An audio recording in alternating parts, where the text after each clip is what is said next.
Hello everyone, welcome to another episode on SuegoFaults, the server run by Static Past, with an iron fist and a heart made of gold. Hello sheep.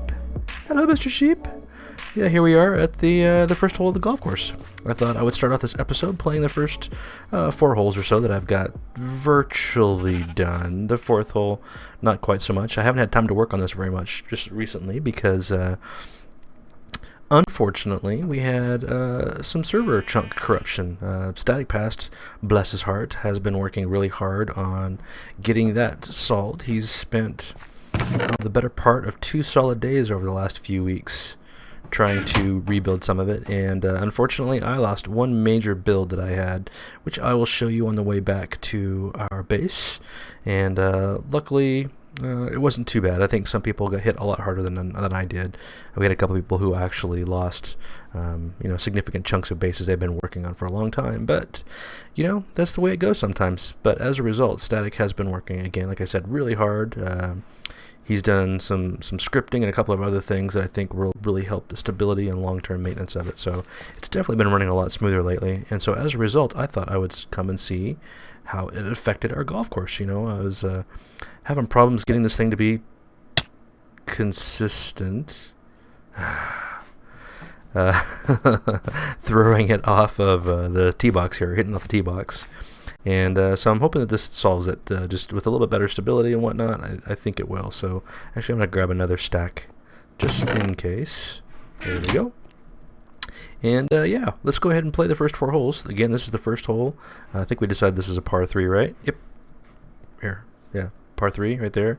And I think I'm going to go ahead and take this on-off switch off. I don't think I'm going to do that because the silly thing is that, it's great that it's off, but no one's going to come back and turn it back off again. So because once you hit off the tee box, you're gone. So anyway, so let's give this a shot here. Let's try and line ourselves up a little bit here. I did it again. Boom. But that worked. Dude, I gotta remember that I have to have 1 on my hotbar. I don't know why that's a mental block for me, but it is. But I'm on the green, so I can putt. Boom. Oh, yeah. Hole in 2.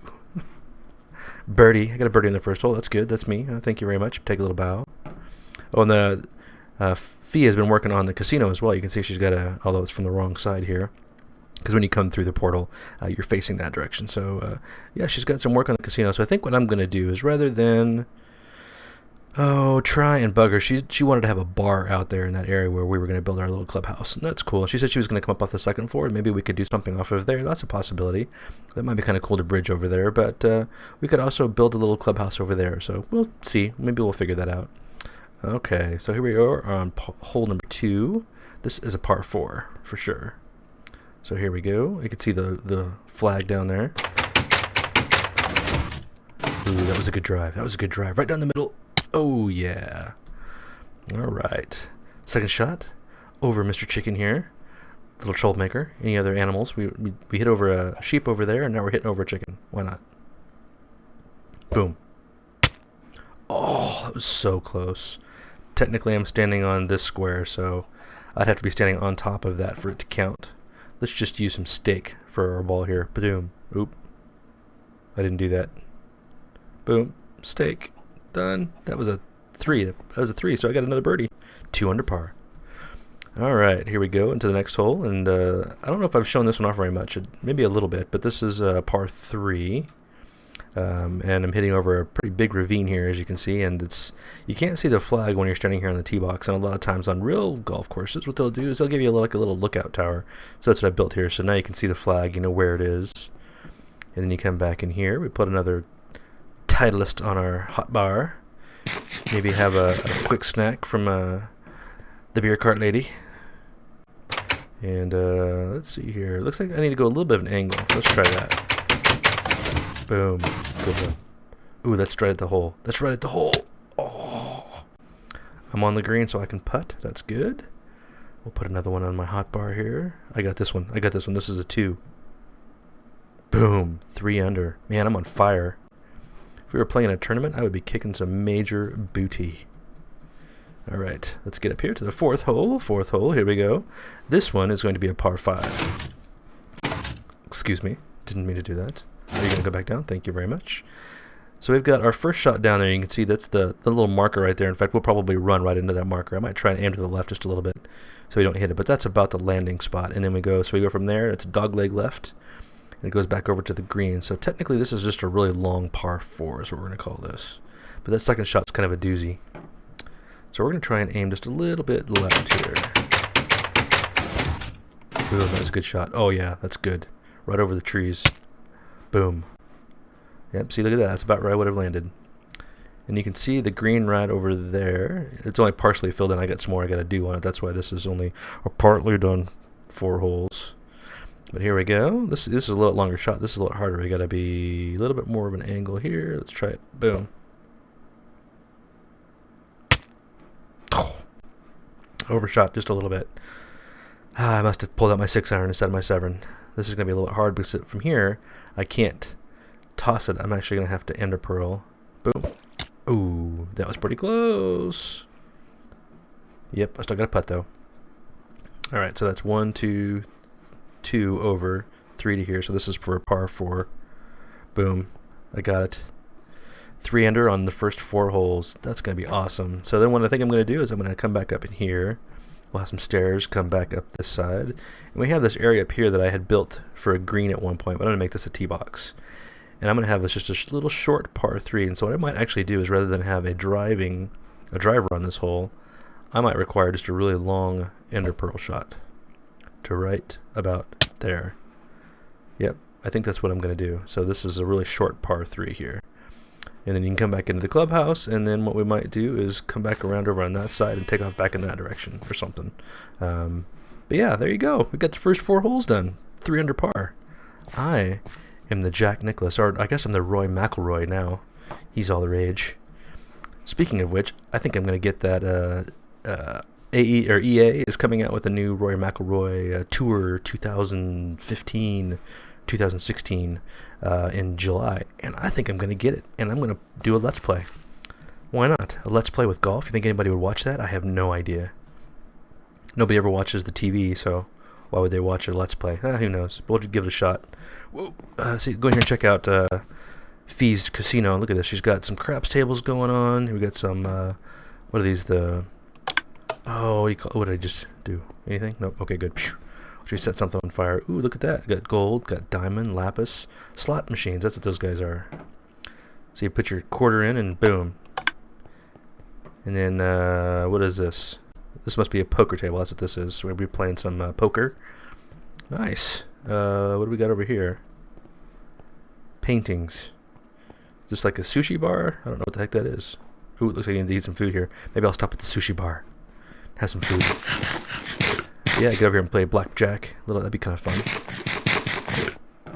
Let's check out and see what's up here. Maybe this will be more of a tour episode. Go and catch up on a couple of things because I've built quite a bit back over at the base too. So, yeah, maybe this. She was saying that maybe we could come off of here for our clubhouse, but she's got the redstone running up here to light everything up downstairs. So, you know, maybe we'll have to see what she does with it first.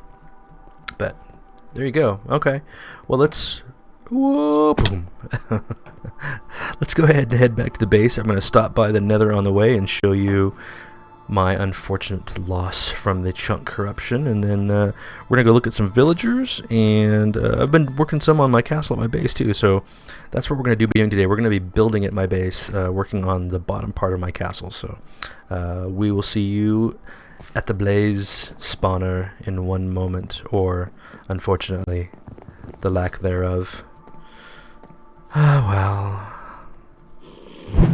Alright, so here we come down to what used to be the blaze farm. As I mentioned, yep, those chunk corruptions got me, and this is what it knocked out. My beautiful Impulse SV blaze farm. But you know, like I mentioned, other people lost a lot worse than I did, so it's not the end of the world. The other good thing about it, I suppose, is that it wasn't working the best. It wasn't being as efficient as I would have liked to have been. Holy, no, I'm stuck down here. How do I get out of here? I had that problem with those lower pistons always firing like crazy, and so I think what I'm going to do is I'm going to do a different design for it, something I've never done before. It's and I've just seen it recently, where it's that kind of V shape, and it's got a bunch of tracks that are running through it and capturing them into carts and bringing them back up. And the other thing I think that might do too is it might allow me to get rid of this steps coming down and maybe find a different way to get down in here that's a little bit higher, because I might be able to cart those guys up a little bit higher. So yeah, I think that's what I'm gonna do. But yeah, bye Blaze Farm. It worked pretty well for the time that I had it. Oh well. Well, here we go. Let's go back and we're going to check out how our villagers are doing now that I've got my villager breeder up and running like crazy. And I've got a pretty good start on my traders. Yeah, let's go check out those wonderful villagers. What, Tom? What is it? What is it that you want? Why are you complaining? Look at the lifestyle you have. You could have stayed a villager zombie forever. And look. You have a chance of a better life here, and you're complaining. All I'm asking you to do is harvest all of these potatoes, and to do it well. It's not much to ask. It's not that difficult. You feed your friends here. This all works out. Now, what, Ben, no, come here. Come back over here. This is what you do. I want you to come over here. Come here, start planting. Tom, do you need to show him? Ben, get back over here. What? Here, plant. You're not listening to me. You're not listening to me. None of you are listening to me. This is driving me crazy. Come here. John, no. Ugh. You guys are driving me crazy. This needs to stop. You need to be plant. Wait, who are you? What are you doing up there? Get down from there. Stop filming. Are you filming me? Stop filming right now. Alright, back here at the villager farm, you can see we've gotten quite a bit more done since the last time I showed you guys where we were on it. We have had our villager farm working for some time, and just to kind of give you a quick tour of it, I suppose, let's go up here on top. I've actually already got a pretty good collection of pretty high quality villagers over at our trading, I'll call it our temporary trading post for right now, and I don't know if you can tell, we've got a ton more villagers in here than we're supposed to have right now. To be honest with you, I'm not 100% sure why, but nevertheless we do, and the idea is that they're in here breeding. We had 6 individual villagers in here, and they would breed, and the little villagers of course would run back into here. They'd hit the tripwire and fall down, and what I ended up doing is, after I had so many of them, I decided I wanted this to stop breeding, just because I needed to manage how many I was getting. So here, let's go down here and I'll show you. Oh, excuse me, buddy. I didn't mean to bump you. I apologize. I'm sorry. Okay. Anyway, so I placed this row of half slabs down here just to keep the babies from getting down there. And as a result, I ended up having a ton of grown-ups in here now that I need to get back out of there at some point. But right now I've just got too many of them. So and then what they do is they drop down through there, the babies do, and they hit this water pool, and then they follow this channel. You can kind of see it down inside of there. It's flowing down through there. And then let's see, I've got some stairs in there that get them flowing over and just keeps them coming on down here into the holding pen. And I have a bit of an emergency entrance here that I could show you.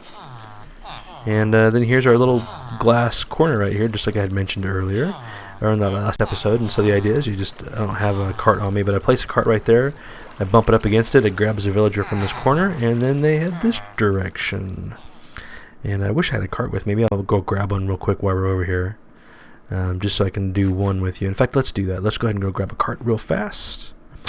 Oh, and I've got a lot more to show you on the house. I've done quite a bit more construction in here too, but I'm kind of not showing you on purpose because I want to be a little bit more of a reveal than just running through it. But I need this right now, so let's get it. And this is going to be, I'm going to fill this up with water. So this will be like a little pond, and I'll grow some trees around it, and it'll be a quiet little tranquil pond in the back of the house. Alright, back here through our lovely hole. Let's go boop. And you can see, what do I got here? A 38 cleric.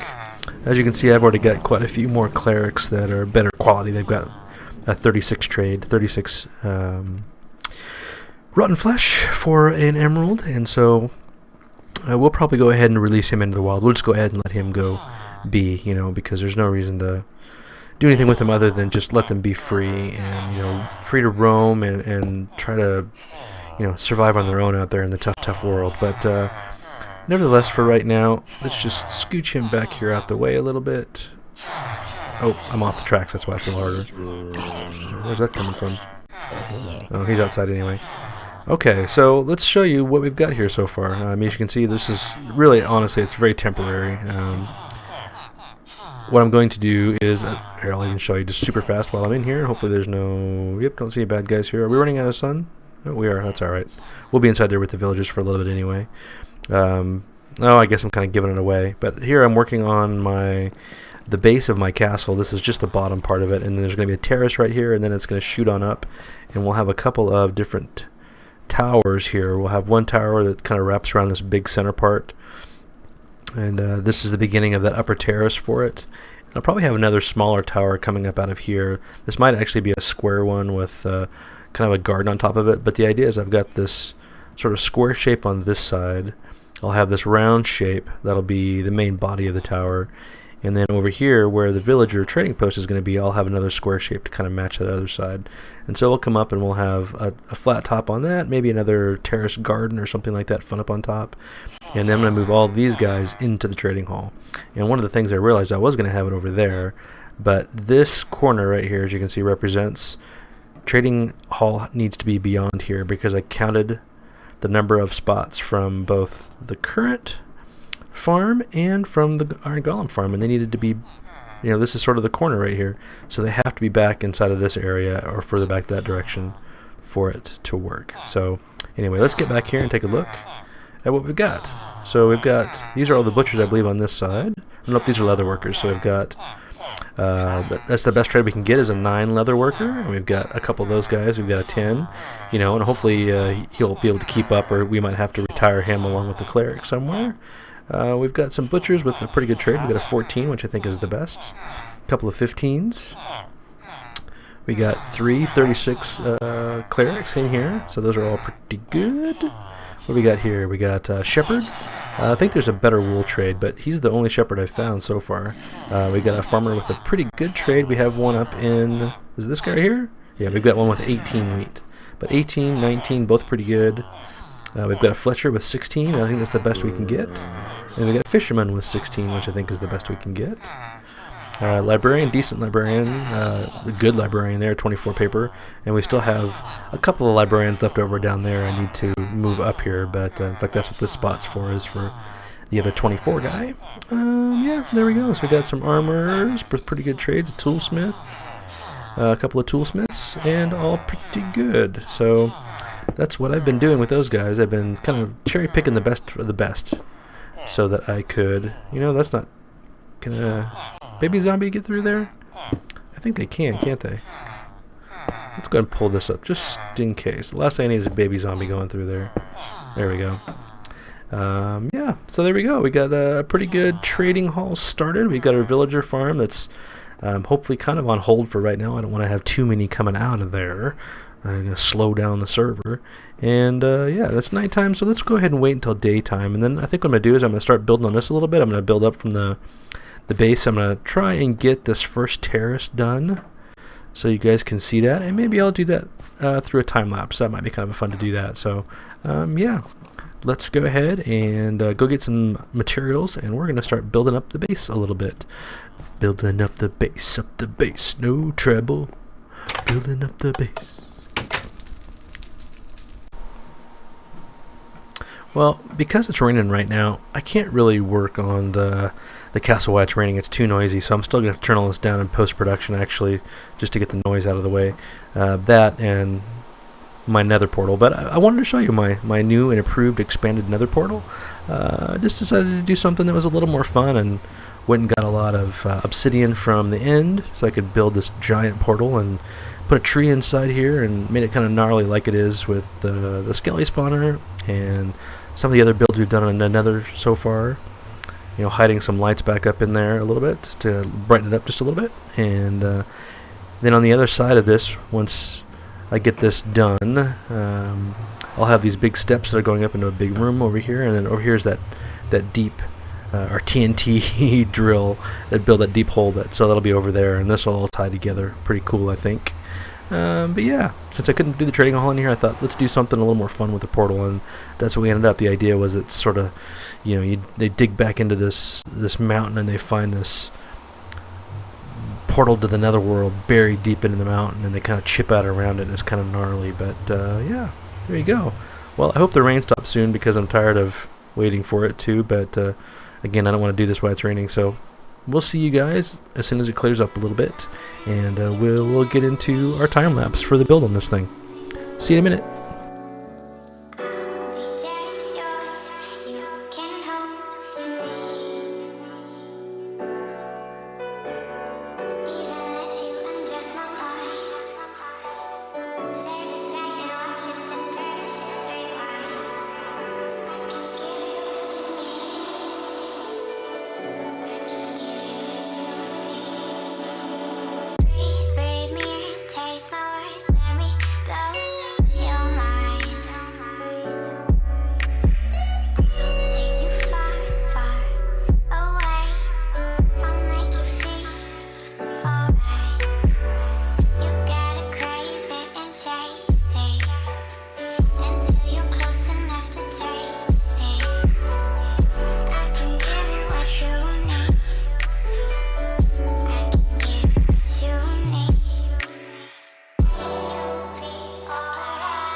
Alrighty, well, I know that's not as much as I probably wanted to get built on this episode, but it's a first start, and it's starting to sort of take shape. You can kind of see the size and the dimensions of it, and the thing I need to do, I think, is go back into creative just a little bit, because I want this area to step back a little bit.